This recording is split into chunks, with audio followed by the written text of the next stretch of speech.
Hi, my name is Raj Narayan, and I'm going to talk about Hindu history, beliefs, and culture.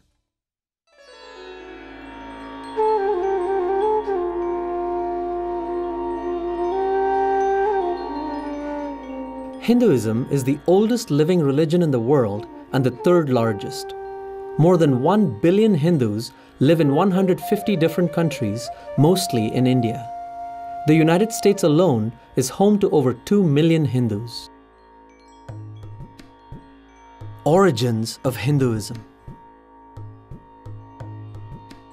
To find the distant beginnings of Hinduism, we have to go back over 6,000 years to the Saraswati-Indus region of the Indian subcontinent. This vast area extends from Sri Lanka in the south to the Himalayan mountains in the north, from the Arabian Sea in the west to the Bay of Bengal in the east. The Saraswati-Indus civilization developed here, eventually becoming the world's largest and most advanced, surpassing even those of Egypt, Mesopotamia, and China. The civilization is named after the area's two great river systems, the Saraswati and the Indus. It is called the Vedic culture after the earliest Hindu sacred text. It is also known as the Harappan culture after the site of its first discovery in 1920. This was an urban culture centered around many highly organized cities, some with populations of 80,000, which was rare in those days. The cities were connected by trade routes which extended west to Mesopotamia and east to Central Asia. 5,000 years later, archaeologists discovered pottery,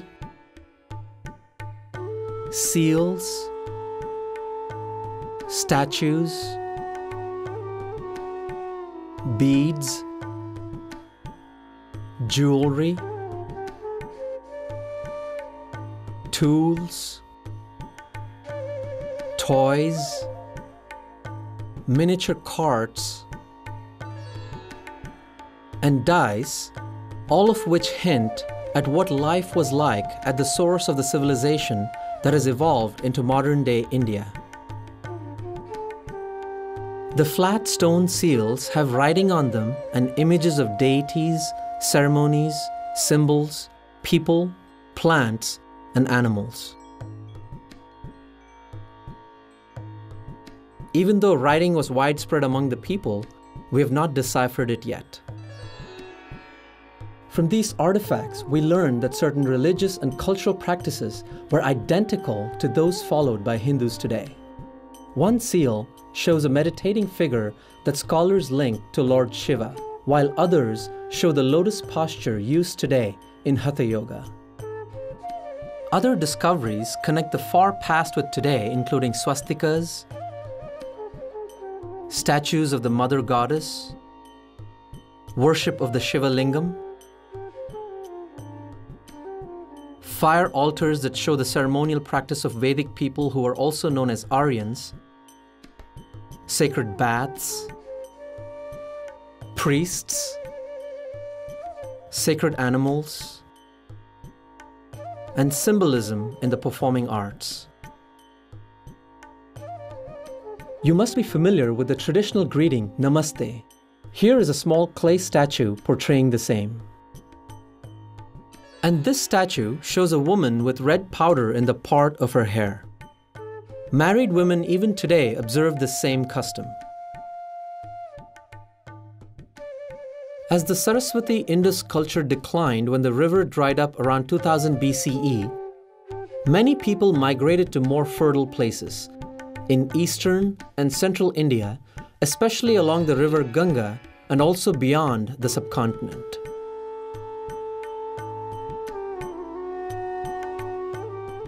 Hindu scriptures. The four Vedas, the central holy books of Hinduism, were composed in Sanskrit starting at least 6,000 years ago. The Rig Veda, the earliest of the four, speaks repeatedly of the Saraswati, describing it as the most mighty of rivers, flowing from the Himalayan mountains to the sea. Thus, we know that a large part of this sacred text was composed well before 2000 BCE, by which time the river had dried up. Vedic hymns praise God, gods, and goddesses and describe a powerful and spiritual people, their clans, kings and emperors, fights and battles. Their sophisticated economy included agriculture, industry, trade, commerce, and cattle raising. Vedas call the country Sapta Sindhu, meaning the land of 7 rivers.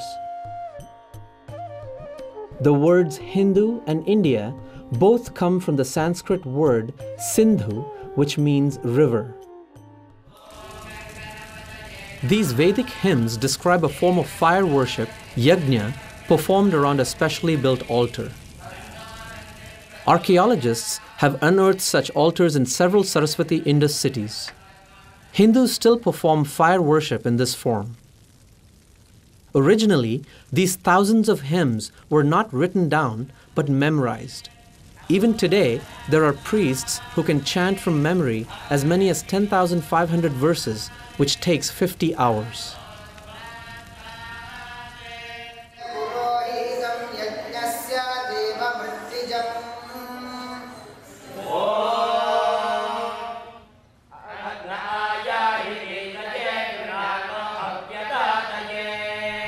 There are dozens of other sacred texts that Hindus revere, including the Puranas and the writings of illumined sages. The epics Ramayana and the Mahabharata are traditional histories of India and storehouses of Hindu heritage. The Ramayana is a story of Lord Rama, 7th incarnation or avatar of Lord Vishnu and his divine wife, Sita. The Mahabharata is the world's longest epic. It is about a massive war in ancient India between cousins fighting for the throne of a great kingdom. A central episode called the Bhagavad Gita is a dialogue between Commander Arjuna and Lord Krishna, the 8th incarnation of Vishnu, on the day of the battle. The Mahabharata remains one of the most widespread scriptures in the world with its dominant message of justice. Hindu sacred music, dance, drama, and the arts draw heavily on these two literary epics.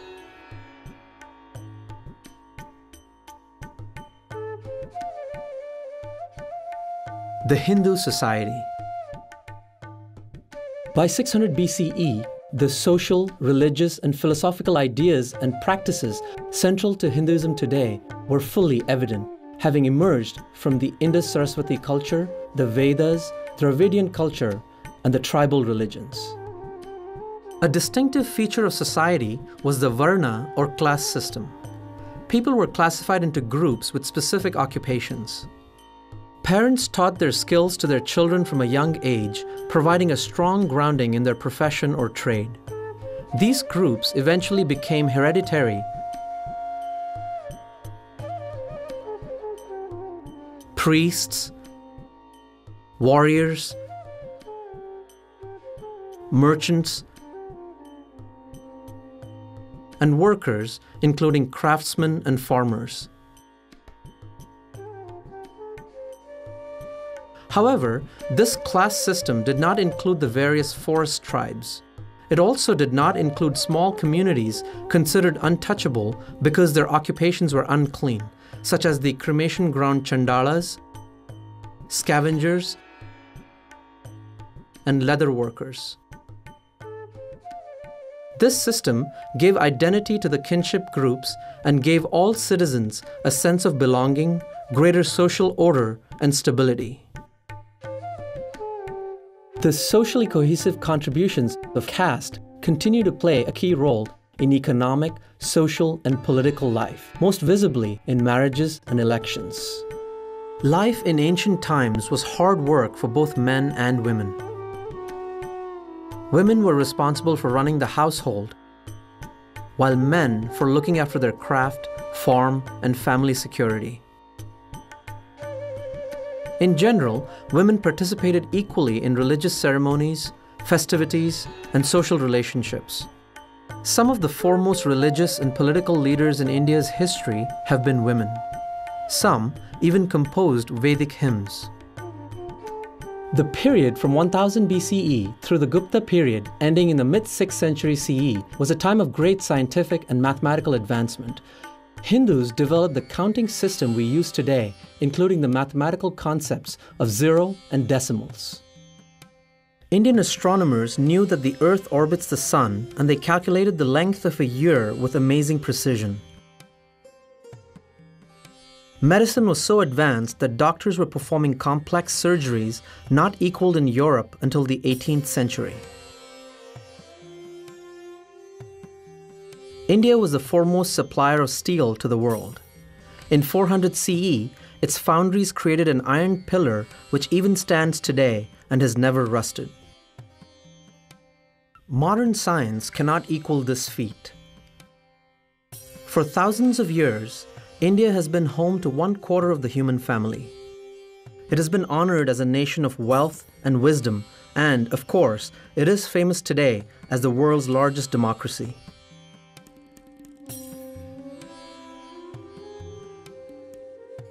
Hindu beliefs, practices, and saints. The religion of this land, Hinduism, has always been open-minded and tolerant, with the belief that truth is one, paths are many. Thus, Hindus respect all other religions. Hinduism is the only major religion that worships God in both male and female form, as well as with and without any attributes. The original Sanskrit name for Hinduism is Sanatana Dharma, meaning eternal religion. Most Hindus believe in a supreme God, many gods and goddesses, spiritual worlds, the divinity of the soul, dharma, karma, reincarnation, God realization, and liberation from rebirth.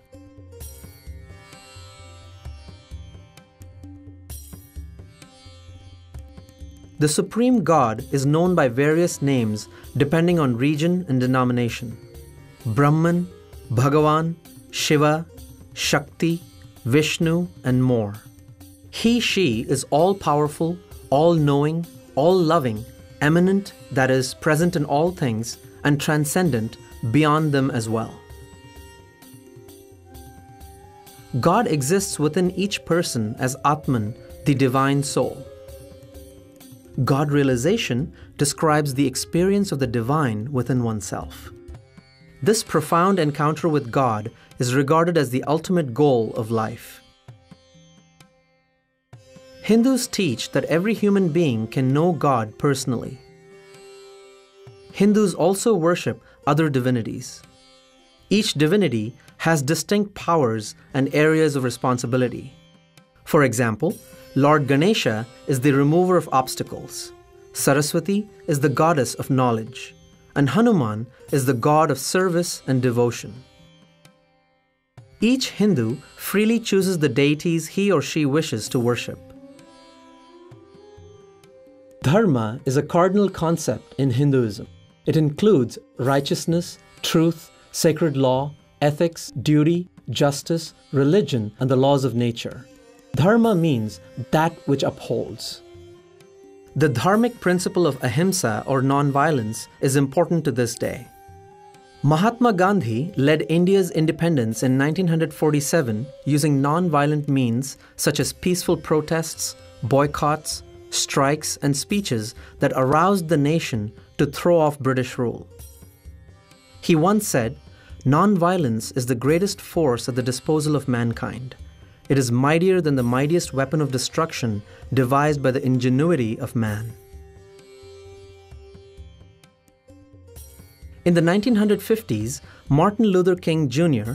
understood the power of Gandhi's methods and went to India to meet his followers. He later applied those methods to fight for and win civil rights for America's black minority. In the same way, Cesar Chavez won rights for the farm workers of California. Gandhi also inspired Nelson Mandela in his fight for freedom and racial equality in South Africa. Today, everyone knows about the Hindu concept of karma, the law of cause and effect. It means that anything a person does, whether good or bad, will eventually return to him in this or a future life. A popular way of expressing this is, what goes around comes around. Reincarnation is the central Indian belief that the soul, Atman, is reborn in a new body time and time again to grow and mature through all the experiences human life has to offer. Eventually, every soul achieves salvation by realizing its oneness with God and is no longer reborn. Hindus do not believe in a Satan or an eternal hell. Worship is central to a Hindu's life. So, every Hindu home has a place of worship. It may be as simple as a shelf with pictures of deities, or an entire room dedicated to the family's daily worship. A worship ceremony called puja, performed elaborately or very simply every day in the temple or in the home shrine, invokes the divine beings for blessings and happiness. The puja ceremony includes sacred chanting, bathing the image of the deity, offering food, flowers, incense, and other sacred substances, and the waving of lights. Hindus practice yogic disciplines every day called sadhana. Sitting on the floor, often in a yoga posture, they chant, sing devotional hymns, repeat the name of God while counting on beads, or simply meditate in stillness and silence. The temple is revered as the home of God. There are millions of temples in India, many quite ancient. The most important of these mystically designed structures cover hundreds of acres and receive thousands of pilgrims each day. Every Hindu is expected to pilgrimage to temples and holy places far and wide. These pilgrimages unify the religion as tens of millions of people travel throughout the subcontinent and interact. Hinduism has a rich history of sages and saints, both men and women from all castes. Some of the great saints wrote detailed explanations of the Upanishads and related scriptures, such as Adi Shankara in the 8th century CE, Ramanuja in the 11th, and Vallabhacharya in the 15th. Others, including Sambandar, Mirabai, and Tukaram, expressed their experience of God through devotional songs. Recent saints include Sri Ramakrishna, Swami Vivekananda, Anandamayi Ma, Swami Narayan, and Shirdi Sai Baba. Millions of Swamis and other saintly souls make up the spiritual leadership within Hinduism. Swamis have renounced the world and taken up spiritual life full-time. Special among these are the gurus, enlightened men and women who serve as religious teachers. Some gurus have millions of followers, others are humble hermits. Hinduism has no central organization and no single dogma. No one person or institution is in charge. Instead, there are thousands of independent guru lineages, spiritual traditions, monastic orders, and religious institutions.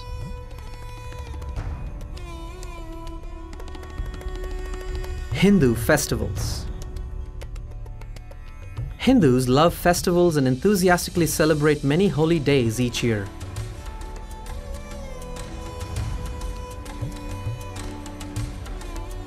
The biggest is called Diwali or Deepavali, the festival of lights. This 5-day event, held around the new moon in October or November, celebrates the victory of good over evil, light over darkness. Thousands of small lamps, including traditional clay oil lamps, are placed everywhere, and fireworks signal hope for mankind. It is a national holiday in India and in many countries with large Hindu populations. Barack Obama was the first U.S. president to celebrate Diwali in the White House. Dia. And wish you all a happy Diwali and a Saal Mubarak.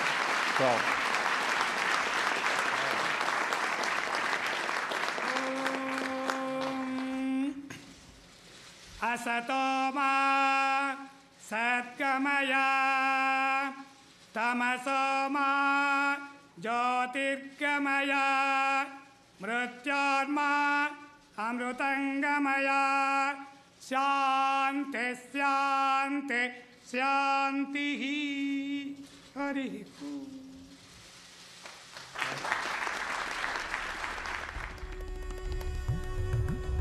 One special festival, the Kumbh Mela, takes place every 3 years at 4 sacred river sites. The 2013 Kumbh Mela was held at Prayag, which is modern-day Allahabad, in northern India. During the 6 weeks, 130 million people pilgrimaged there from all across India and the world. On one day alone, 30 million pilgrims were present. It was the largest human gathering ever held on earth. Hinduism has persisted for thousands of years because the dharma, faith, and culture have instilled in each Hindu a unique and strong sense of identity, family, and spiritual purpose. It endures because it is a dynamic religion which gives complete freedom of practice, accepts that there are many ways to worship God, and provides festivals, temples, pilgrimages, gurus, and scriptures to illumine the path, thereby celebrating life itself. We hope that this documentary has increased your understanding of Hinduism and its history.